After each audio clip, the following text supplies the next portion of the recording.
Just to be clear, did you mention that she has another child from that she had before you met her? Yes, sir.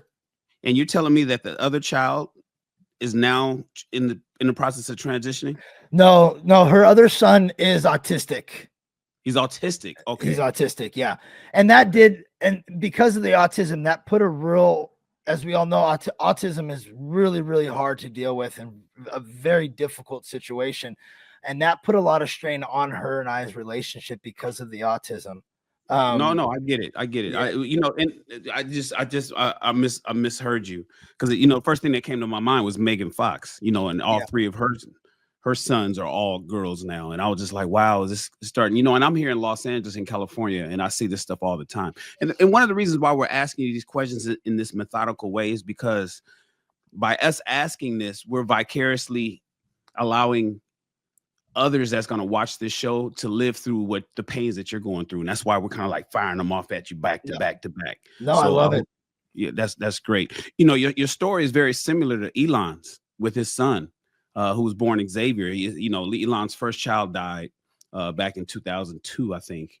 Then he had his twins, and one of his oldest twin, born Xavier Musk, is now 20 years old and is now called Vivian Wilson, I think, something like that. And I can imagine what you're going through. Elon, he blames the woke mind virus to say that that's what took away his son. And it makes me always wonder about, the mindset of the mother that this happens to. Like when speaking again about Elon, he has twins with her, then he had triplets with her. So he has 5 kids by the first woman. Wow, I didn't know that. Yeah. And his oldest son, his oldest living son, is the one that transitioned and petitioned a couple years ago to have his name changed and doesn't want anything to do with his father. And in fact, said he was leaving, or she, let me be correct, she is leaving the United States because Trump got elected. I'm curious, with Aiden, was there ever a family, and I get it, you guys aren't married, right? But was there ever a family situation between you and your girlfriend after Aiden was born, or did you guys kind of break up during the pregnancy? Because that'll give a lot of people perspective on, because there's a thing right now that people are saying, or women are, they don't want the man. They're not interested in the relationship. They just want the child. So was there ever a family situation with you, your girlfriend, and Aiden, and it broke off a little later, maybe before he turned 3, or was she kind of like, were you guys through before Aiden was even born? No, we were, again, the autism put a real strain on our relationship. We were still together when he was born, when Aiden was born. But it really got to the tipping point. I mean, guys, let me tell you, I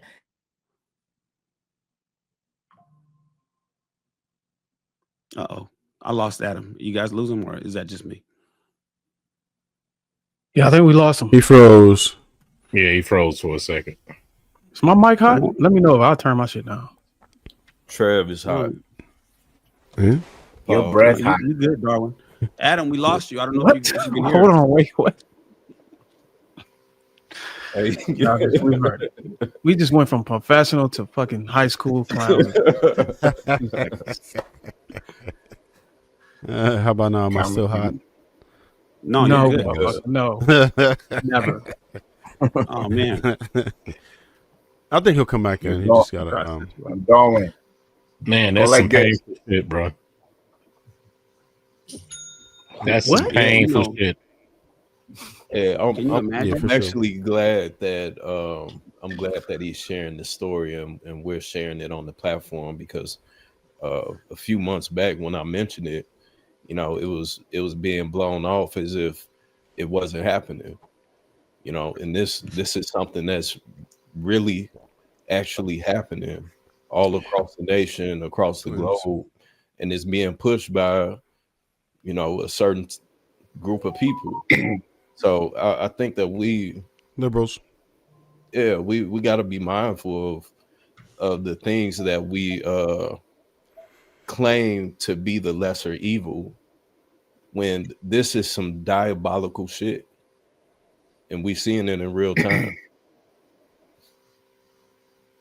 Couldn't imagine, bro. MPS. Malicious parent syndrome. That's what they call it. Damn. I know it well because my mom used to do it to me when I was small. My dad was very abusive. Then when I got of a certain age, she would always say, just like your father, but he wasn't present.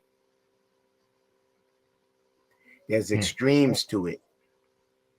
That is an extreme where you would do that to your son just because you loathe your prior mate.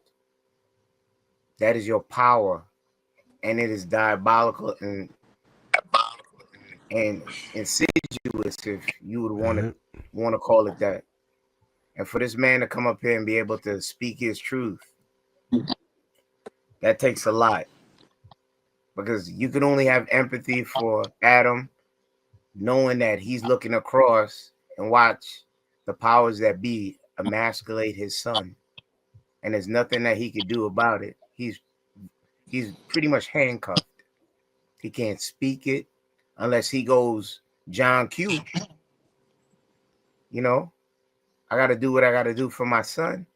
And then it's even risky enough that we have to be mindful of our conversations that we have with him, because she could be watching.